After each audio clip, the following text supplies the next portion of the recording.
Numéro 1. Effectuez chacune des multiplications suivantes. Selon notre feuille de route, les questions F, G et H sont classées supplémentaires. Je modéliserai pour vous les questions D et E et je vous laisserai essayer par vous-même les questions A, B, C et I. Alors, allons-y avec la question D. 1/5 fois 3/4 Y moins 10. Donc, on se rappelle qu'il y a une multiplication invisible et je dois multiplier le monombre qui est à l'extérieur. Dans ce cas-ci, c'est une fraction, 1/5. Je dois le multiplier avec chacun des termes à l'intérieur de la parenthèse. Alors, ma première multiplication sera 1/5 fois 3/4 Y et ma deuxième multiplication sera 1/5 fois 10. Remarquez que comme il y avait une soustraction à l'intérieur de la parenthèse, je l'ai tout de suite transposée ici dans ma chaîne de multiplication.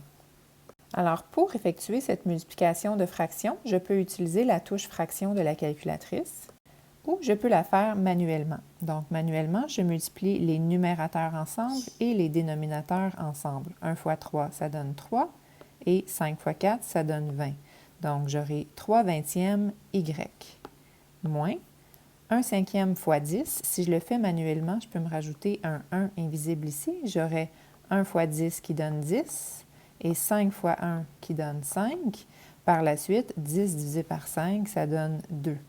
Donc, ma réponse finale serait 3/20 Y moins 2. L'avantage de la calculatrice scientifique, c'est d'obtenir des fractions réduites du premier coup. Maintenant, essayons l'exercice E. Moins Y fois 3/4 Y plus YZ. Donc, le monombre qui est à l'extérieur doit être multiplié avec chacun des termes à l'intérieur. Première multiplication, moins Y fois 3/4 Y. Deuxième multiplication, moins Y fois YZ. Je suis prête à effectuer mes calculs. Donc, première multiplication, moins 1 invisible fois 3/4. Moins 1 fois 3/4, ça fait moins 3/4, tout simplement. Et Y fois Y, ça fait Y à la 2, parce que j'additionne mes exposants invisibles. 1 invisible plus 1 invisible, ça fait 2. Ensuite, moins 1Y encore invisible fois 1 YZ. Donc, moins 1 fois 1, ça fait moins 1. Y deviendra Y à la 2, parce que 1 invisible plus 1 invisible, ça donne 2. Et le Z fera partie de la réponse. Ensuite, je vérifie si j'ai des termes semblables. Y à la 2, Y à la 2, Z. J'ai une variable de trop pour que ce soit semblable. Donc, ce ne sont pas des termes semblables. Par contre, mes deux opérations ici, plus-moins, je devrais les remplacer par une seule opération.